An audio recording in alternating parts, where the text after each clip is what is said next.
A paz do Senhor, queridos. Estamos iniciando mais um podcast do seu canal EBD Fácil e Motivadora. E neste podcast nós iremos comentar um pouco sobre a lição 4 dos jovens, vencendo os obstáculos, vencendo os obstáculos. A leitura bíblica, normalmente eu não falo leitura bíblica, mas se encontra no livro de Josué, capítulo 3, dos versículos 5 e 6 e do versículo 14 ao 17. E nesse tempo aqui nós vamos falar sobre a passagem do Rio Jordão. É quando nós vemos aqui o povo israelita vai vencer o que? Os obstáculos. Por quê? O primeiro ponto que ele fala, o autor fala aqui, fala sobre a travessia, atravessando o Jordão. E ele fala, foi um dia marcante para o povo. Por quê? Porque foi um dia em que eles iriam ver a manifestação do poder de Deus novamente nas suas vidas. Embora eles já tenha presenciado isso diariamente. Por quê? Porque o maná todo dia, quando amanhecia o dia, estava aquele orvalho lá, comparecendo orvalho, mas era o maná. Era o alimento que Deus estava dando todo dia ao povo. Mas só que Josué chega para o povo e diz, faz o quê? Prepare comidas, se preparem de comidas, ordenou a reunião de todas as tribos e se prepare, porque nós vamos atravessar o Rio Jordão. Nós vamos atravessar o Rio Jordão. Mas para atravessar o Rio Jordão tinha um porém, irmãos. O Altíssimo que estava tomando a direção do povo, não era Josué, porque Deus não deu estratégia militar nenhuma. Não, Deus não deu estratégia militar nenhuma ao povo. Por quê? Porque a vitória é do Senhor. A vitória vai vir por Deus. Deus estava querendo mostrar ao povo que era Ele que estava agindo. Era Ele que estava dando a vitória ao povo. Era Ele que estava fazendo o povo conquistar a terra. O povo tinha que apenas se manter em santidade, seguir os mandamentos e os preceitos do Senhor. E foi um dia marcante para o povo. Por que também foi um dia marcante? Porque a arca do concerto que ia apontar o caminho a seguir. Durante 40 anos, aquela arca ali, a arca da aliança, a arca do concerto, que era levado pelos sacerdotes levitas, ela que mostrava a condução. Por quê? Porque a Bíblia fala que quando aquela coluna de fogo se movia no deserto, era sinal que o povo tinha que levantar acampamento e seguir caminho. E o interessante é que aquela coluna de fogo ficava em cima do tabernáculo, assim como uma coluna de nuvem, para mostrar que era a presença de Deus ali no meio do povo. E somente 3 vezes, irmão, o autor fala aqui, em 3 oportunidades, que ela foi conduzida pelos sacerdotes. Ou seja, quando os homens vão circuncidar Jericó e quando levaram para o interior do templo de Salomão. E no tempo também que estava ali no deserto, como eu falei anteriormente aos irmãos. E o povo ali faz o quê? Se prepara para a travessia. Josué dá a ordem. E o povo só precisa tomar uma providência, que é a mais importante, que fala em Josué 3,5. Fala o quê? Santificai-vos, porque amanhã fará o Senhor maravilha no meio de vós.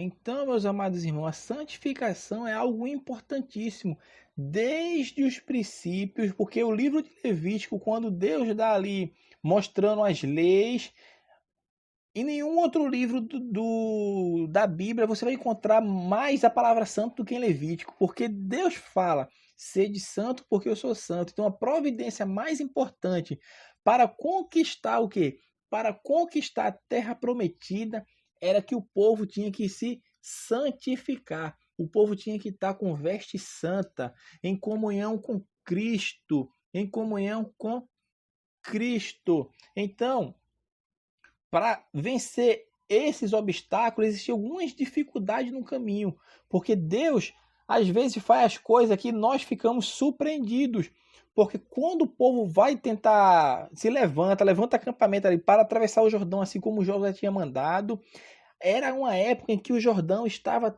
transbordando, o Jordão estava transbordado, ou seja, estava além. estava além das margens, e talvez o povo tenha titubeado, mas Deus ia mostrar na vida de Josué que ele era com ele. Deus vai mostrar. Deus mostrou, na verdade, Deus mostrou que era com Josué.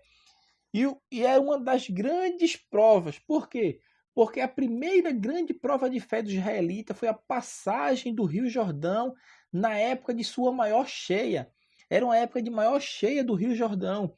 E Deus mandou que a Arca da Aliança fosse conduzida adiante do povo. A Arca da Aliança vai à frente, rio adentro. Então, irmãos, no momento em que os pés daqueles que carregavam a arca tocaram a borda do rio, o que aconteceu? As águas recuaram. Os israelitas seguiram atrás da arca e passaram o rio sem molhar os pés. Sem molhar os pés. Parece-nos óbvia a aplicação desta verdade em nossa vida. Por quê? Porque Deus guia o seu povo. Deus não o empurra, Deus guia. Ele vai adiante, mostrando-nos o caminho a seguir, porque só assim podemos ter o seu livramento em meio a perigos e tentações. Isto é uma lição muito importante, porque Deus que está vindo na frente, porque a Arca da Aliança representa Deus e a presença de Deus no meio do povo.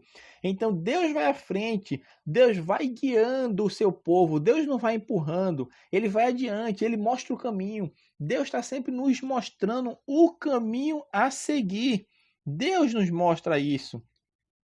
Então foi uma grande prova. Por quê? Porque Deus pediu, deu o exato momento que o povo deveria atravessar, o dia certo que tinha que atravessar o Rio Jordão. Mas quando chega lá, o rio estava numa fase de transbordamento, era uma fase que o rio estava transbordando.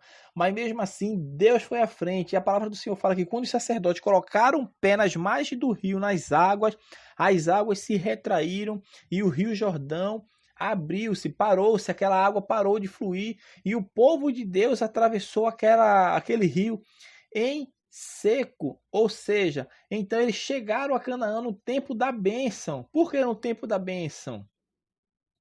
Porque o rio estava transbordado, então tinha colheita abundante, a frutificação estava abundante naquela época. Então Deus já tinha preparado uma farta colheita.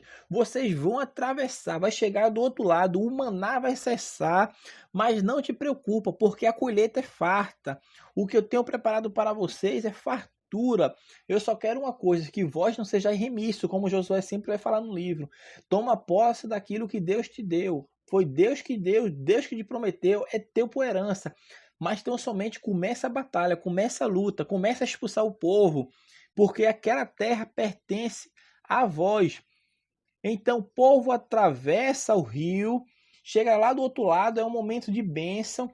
E o mais interessante que foi um milagre, como eu citei para os irmãos aqui, foi um milagre a travessia do Jordão. Porque quando os pés de sacerdote que levavam a arca tocaram nas águas do rio, o primeiro pezinho, quando tocou lá, Deus começou a realizar o milagre. Mas não como na travessia do Mar Vermelho, em que foi aberto um caminho no mar, não. Não, o que foi que Deus fez aqui? Porque no mar Deus fez 2 muros. Ali não, só teve um muro. Ou seja, o curso do rio foi parado, foi interrompido, parou.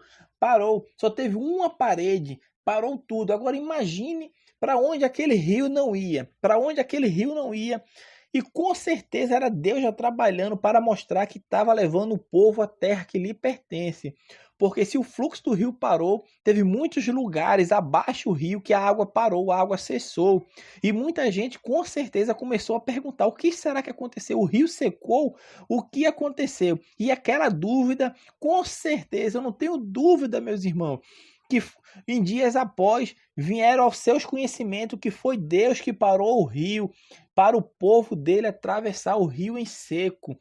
E aquele acontecimento com certeza levou o povo das outras nações a temerem, porque quando os espias voltaram com a notícia, com o relatório positivo de Raabe, o que Raabe falou para aquele povo? Que o povo aqui está como se tivesse desmaiado, não há ânimo no povo, porque o povo soube, irmão, sabia do que Deus tinha feito lá no Egito. Imagine agora com esta notícia de que atravessaram o Rio Jordão. Um rio que a margem era gigantesca, atravessaram o Rio Jordão a pés a seco. Foi uma coisa que tremenda, foi uma coisa tremenda que Deus fez naquele dia. Então, irmão, ao passarem pelo leito seco do rio, representantes das 12 tribos iam recolhendo pedras para a construção de 2 memoriais. Um memorial tinha que ser feito no próprio Rio Jordão e outro em Gilgal. O que é Gilgal? É o primeiro acampamento dos israelitas em Canaã. Então isso foi um memorial de quê? Que Deus estava fazendo, porque era um evento para não ser esquecido jamais. Foi um evento sobrenatural.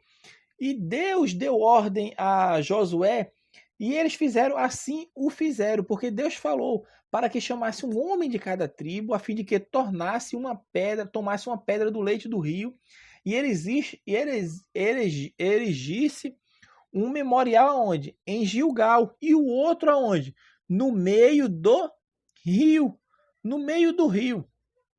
Então, o autor aqui da lição, ele fala que um memorial era de Deus, que foi o memorial da onde? O memorial que foi feito em Gilgal, e o memorial no meio do rio foi também decidido levantar, porque foi um memorial de quem? De Josué. Era um memorial porque os sacerdotes pararam no meio do rio e ficaram lá parados até o povo passar. Aí o que aconteceu? Por ocasião desse registro, que as pedras ainda resistiram à correnteza do Jordão. Eu não tenho dúvida que quando a água voltou ao normal, aquele memorial ficou lá naquele rio. Ficou lá naquele rio, porque havia naquele lugar, na verdade, o quê? Um lajedo com pedras soltas, que somente Deus conhecia, pois as águas do Jordão estavam barrentas. Aqueles 2 montes de pedra testemunhavam que as 12 tribos estavam unidas e entrariam em Canaã juntas e com o mesmo ideal. E qual é o propósito de eleger esses 2 memorial? Mas antes disso, vamos falar um pouco porque deve-se ter sido que uma impressionante lição para o povo de Israel, à vista dos seus irmãos que sem pressa recolhiam pedras no leito seco do rio e as colocavam uma em cima da outra na construção de um memorial em pleno leito do rio.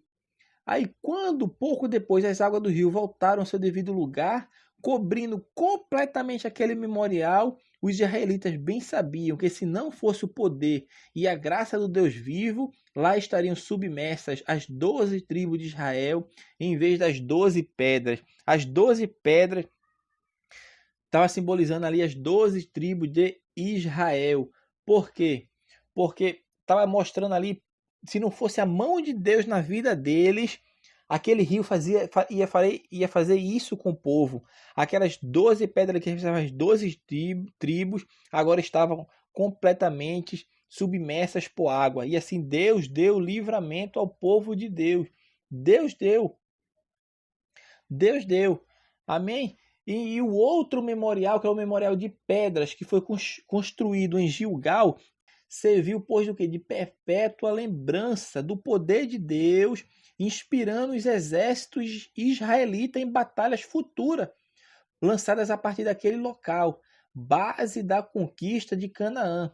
Então, aquele memorial iria também lembrar a futura geração dos israelitas os milagres operados por Deus na vida de seus pais. Na vida de seus pais. Então, meus amados irmãos, nós vemos o que foi um evento para não esquecer. E teve aquela construção daqueles 2 memoriais. O memorial de Deus, que foi construído em Gilgal, ou seja, que todos o povo veria, tanto os descendentes daquela época veriam, assim também como o memorial que foi construído no meio do rio, que foi um memorial. Então, quais a representação? Qual é o propósito desse memorial? Então, o memorial de Josué, que foi por ocasião, que foi as pedras que foi colocada ali no meio do rio, era para mostrar que o livramento veio de Deus. Aquelas pedras como representam as 12 tribos de Israel, e quando a água vem submerge, é como se Deus estivesse dizendo: eu livrei vocês de serem submergidos pelas águas do rio. Vocês atravessaram em seco, assim como eu fiz no Mar Vermelho, estou fazendo novamente aqui. Então este foi o memorial de quem? O memorial de Josué. E o memorial de Deus foi o memorial que foi feito em Gilgal. Gilgal foi onde foi o primeiro acampamento, e em Gilgal foi onde cessou-se o maná. quando o povo de Deus levantou acampamento ali, cessou-se o maná. Por isso, Deus já preparou bênçãos, a colheita ia ser farta, porque o rio estava transbordando e as árvores estavam frutíferas à beira do rio, estavam pomposas, ou seja, com bastante alimento para o povo começar a sua conquista em Canaã. Que Canaã é terra de conquistas, é terra de batalhas, é terra de lutas, e o povo tinha que conquistar a herança que o Senhor assim os concedeu. Então, meus amados irmãos, a travessia dos filhos de Israel pelo Jordão constituiu-se um marco histórico para os hebreus, foi um marco histórico, pois demonstrava a bondade de Deus para com seu povo, ao conceder-lhe o quê? Uma terra que emanava leite e mel. Este evento nunca deveria ser esquecido por aqueles que passaram a pé enxutos, assim como as gerações futuras e também por aqueles que eram inimigos de Israel. Então, irmão, se nós formos ver com uma visão espiritual aguçada e fé, todos os obstáculos naturais serão transpostos para a glória de Deus. Amém? Os obstáculos foram feitos para serem vencidos. Então, o povo de Deus, assim, venceu os obstáculos. Amém? Que Deus abençoe os irmãos. E assim nós terminamos esse podcast da lição 4, vencendo os obstáculos. Amém? Que Deus abençoe a todos. Não se esqueça de compartilhar esse podcast, se inscrever no nosso canal, ativar o sininho para vocês receberem em primeira mão os nossos apoios às lições bíblicas de jovem.